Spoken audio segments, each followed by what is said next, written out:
सबसे पहले एक सूचना ललन टॉप लाया है आपके लिए, एक नई पेशकश बाजा। मजेदार शोज और चौकस किस्से अब ऑडियो में भी आपको मिल जाएंगे। इसके लिए आपको डाउनलोड करना होगा दी ललन टॉप ऐप। iOS यानी कि एप्पल वालों के लिए भी है, और जो लोग एंड्रॉइड चलाते हैं उनके लिए प्ले स्टोर पर ये ऐप आपको मिल जाएगा मुफ्त मुफ्त मुफ्त। अब आते हैं तारीख पर। 1958 की बात है। देश को आज़ाद हुए 11 साल बीत चुके थे। जवाहरलाल नेहरू के नेतृत्व में कांग्रेस पार्टी लगातार 2 चुनाव जीत चुकी थी। सरकार पर उंगली उठाना मुश्किल था, उसके खिलाफ कोई मुद्दा नहीं मिल रहा था।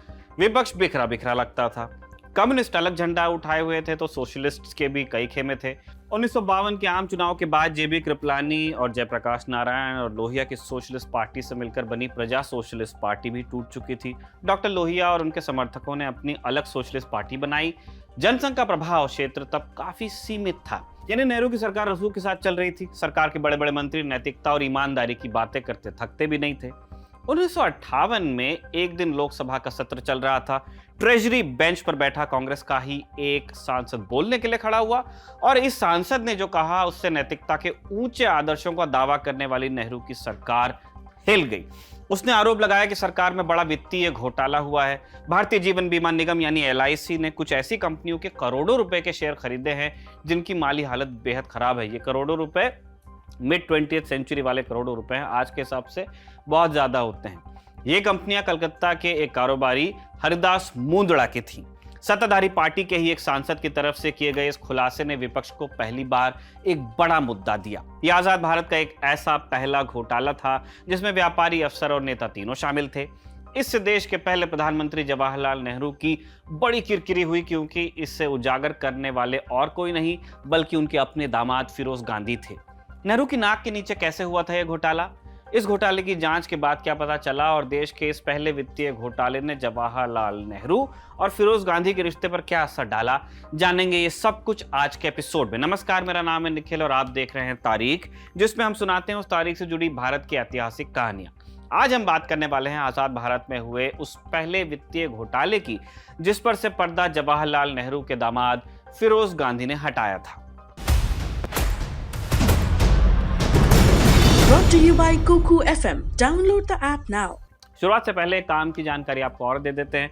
इतिहास में अगर आपकी दिलचस्पी है तो आपको एक किताब हम सजेस्ट कर रहे हैं, 1947 के बाद का भारत। इस नाम की ऑडियो बुक यानी बोलती किताब आपको मिल जाएगी कोको FM ऐप पर। साथ ही अगर आप कोको FM का प्रीमियम सब्सक्रिप्शन लेना चाहते हैं और पहले 500 लकी लोगों में होते हैं तो 50% की छूट आपको मिल जाएगी। इसके लिए आपको एक छोटा सा कोड डालना होगा और वो कोड है LT50।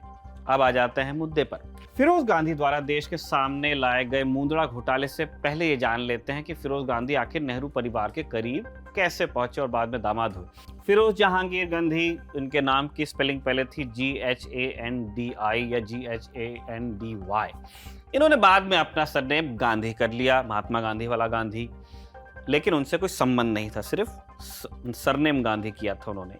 आज ही के दिन 12 सितंबर 1912 को मुंबई के एक पारसी परिवार में ये पैदा हुए थे। ये परिवार गुजरात से मुंबई आया था। पिता जहांगीर फरदून मरीन इंजीनियर थे, जिनका ताल्लुक भरूच से था, जबकि उनकी मां रतिमाई सूरत से थी। पहले विश्व युद्ध के चलते पिता को लंबे समय तक समुद्री यात्राएं करनी पड़ती। इस वजह से उन्होंने फिरोज और उनकी मां को इलाहाबाद अपनी बहन के पास भेजा।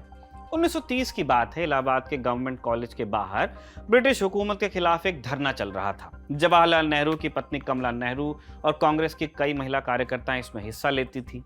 फिरोज द फॉरगॉटन गांधी में स्वीट पत्रकार बर्टिल फाक लिखते हैं, फिरोज इसी गवर्नमेंट कॉलेज में पढ़ते थे। जब कमला नेहरू ब्रिटिश सरकार के खिलाफ नारे लगा रही थी तो फिरोज गांधी कॉलेज की दीवार पर बैठकर ये नजारा देख रहे थे। वो बहुत गर्म दिन था। नारे लगाते लगाते अचानक कमला नेहरू बेहोश हो गई। फिरोज दीवार से नीचे कूदे और कमला के पास दौड़कर पहुंच गए। जो भी छात्र वहां थे वो कमला को उठाकर एक पेड़ के नीचे ले गए। पानी मंगवाया गया और कमला के सिर पर गीला कपड़ा रखा गया। कोई दौड़कर एक पंखा भी ले आया और फिरोज उनके चेहरे पर पंखा झलने लगे। जब कमला को होश आया तो वो सब कमला को लेकर उनके घर आनंद भवन गए, आनंद भवन। इसके बाद कमला नेहरू से फिरोज गांधी की अच्छी जान पहचान हुई। वो जहां भी आंदोलन करने जाती फिरोज उनके साथ जाते। इस दौरान फिरोज कई महीनों के लिए जेल भी गए। बर्टिल फाक अपनी किताब में लिखते हैं, फिरोज का नेहरू परिवार के साथ उठना बैठना उनकी मां रतिमाई को खराब लगने लगा। जब महात्मा गांधी फरवरी 1931 में मोतीलाल नेहरू के अंतिम संस्कार में भाग लेने इलाहाबाद आए तो रतिमाई उनके पास गईं। उनसे गुजराती में बोली कि वो फिरोज को समझाएं कि वो खतरनाक कामों यानी कि आज़ादी की लड़ाई में अभी हिस्सा लेकर अपना जीवन बर्बाद न कर दे। पेरेंट्स को लगता था सरकार की नज़र में आ जाएगा, करियर खराब हो जाएगा, तो इसमें क्यों ही पढ़ना। तब गांधी ने उनको जवाब दिया, बहन अगर मेरे पास फिरोज जैसे 7 लड़के हो जाएं तो मैं 7 दिनों में भारत को स्वराज दिला सकता हूं। इस घटना के बाद फिरोज गांधी की नेहरू परिवार से करीबियां और बढ़ती चली गईं। इतनी की टीबी के चलते जब कमला नेहरू को नैनीताल के पास भोवाली सैनिटोरियम में रखा गया तो फिरोज ही उनके साथ रहे। ये 1934 की बात है। बाद में हालत बिगड़ने पर जब उन्हें यूरोप भेजा गया तब भी फिरोज उनके साथ गए। 28 फरवरी 1936 को जब कमला नेहरू की मृत्यु हुई तो फिरोज गांधी उनके सिरहाने ही बैठे हुए थे।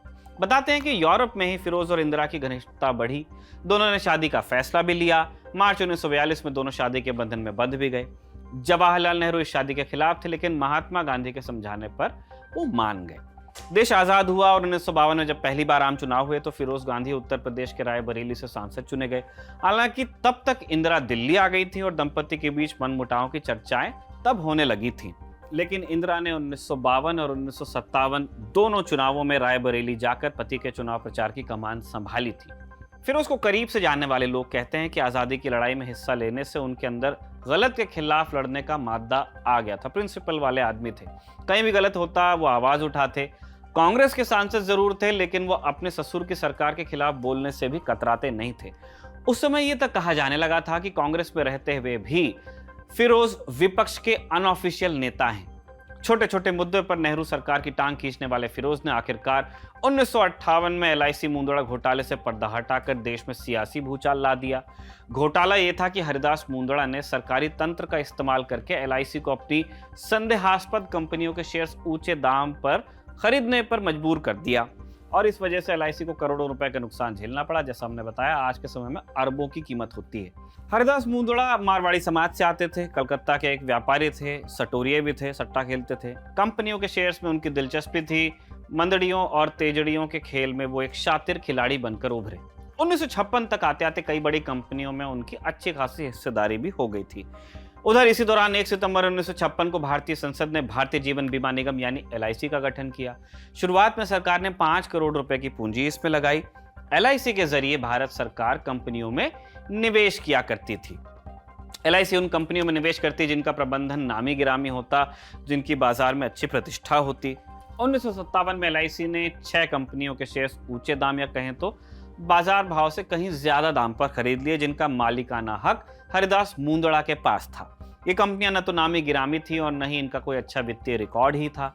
बावजूद इसके LIC ने इन कंपनियों में उस वक्त सबसे बड़ा निवेश कर दिया था। इसके पीछे हरिदास मुंदड़ा की चाल थी। वो जानते थे कि जब ये खबर फैलेगी कि उनकी कंपनी में सरकार ने निवेश कर दिया है तो मुनाफे को निश्चित मानकर अन्य लोग भी कंपनियों के शेयर्स खरीदने लगेंगे और इससे उनकी कंपनियों के शेयर्स के दाम बाजार में बढ़ जाएंगे और फिर वो उन शेयर्स को ऊंचे दाम पर बेचकर मुनाफा अपने जेब में कर लेंगे। ये स्कीम थी। संसद में फिरोज गांधी ने जब घोटाले का खुलासा किया तो उन्होंने आरोप लगाया कि प्रधान वित्त सचिव HM पटेल और वित्त मंत्री TT कृष्णामाचारी ने LIC पर मुंदड़ा की कंपनियों में निवेश के लिए दबाव बनाया। उन्होंने ये दावा भी किया कि उनके पास वित्त सचिव और वित्त मंत्री के बीच कुछ ऐसे गोपनीय पत्र भी हैं जिनसे इन दोनों की मिलीभगत का पता भी चलता है। जब सदन में वित्त मंत्री TT कृष्णामाचारी से इस बाबत पूछा गया तो उन्होंने गोलमोल जवाब दिया, जिसके बाद प्रधानमंत्री जवाहरलाल नेहरू ने बंबई उच्च न्यायालय के रिटायर्ड जस्टिस MC छागला की अध्यक्षता में एक जांच आयोग बिठा दिया। MC छागला ने तुरंत अपना काम शुरू किया। भारत के इतिहास में यह पहला अवसर था जब किसी घोटाले की सुनवाई जनता के सामने हुई। कोर्ट रूम के बाहर बड़े बड़े लाउड स्पीकर लगाए गए ताकि जो लोग अंदर बैठकर कार्रवाई नहीं देख पाए वो कम से कम बाहर से इसे सुन पाए। बताते हैं कि बड़ी संख्या में लोग ये सुनवाई देखने और सुनने के लिए जुटते थे। बताते हैं कि जब लाउडस्पीकर में अधिकारियों, मंत्रियों और अन्य लोगों को जज साहब की फटकार सुनाई देती तो लोग खूब तालियां पीटते। जस्टिस छागला ने महज 24 दिनों में सुनवाई पूरी की। अपनी रिपोर्ट में उन्होंने हरिदास मुंदड़ा को जालसाजी के लिए जिम्मेदार माना। उन्हें 2 साल की जेल की सजा सुनाई गई। बाद में जस्टिस छागला ने वित्त मंत्री TT कृष्णामाचारी, वित्त सचिव HM पटेल और LIC के कुछ अफसरों पर भी मुकदमा चलाने की अनुशंसा की। इन्हें इनके पदों से हटाने का निर्देश भी दिया।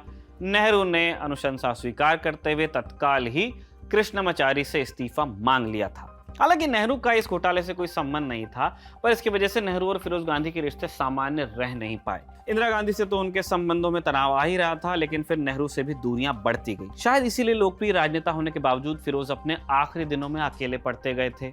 8 सितंबर 1960 को दिल का दौरा पड़ने से जब उनका निधन हुआ, उस समय उनकी उम्र महज 48 साल थी। आज के लिए इतना ही। तारीख के इस एपिसोड को लिखा है हमारे साथी अभय ने और कैमरे पर रिकॉर्ड किया है हमारे दोस्त जतिन ने।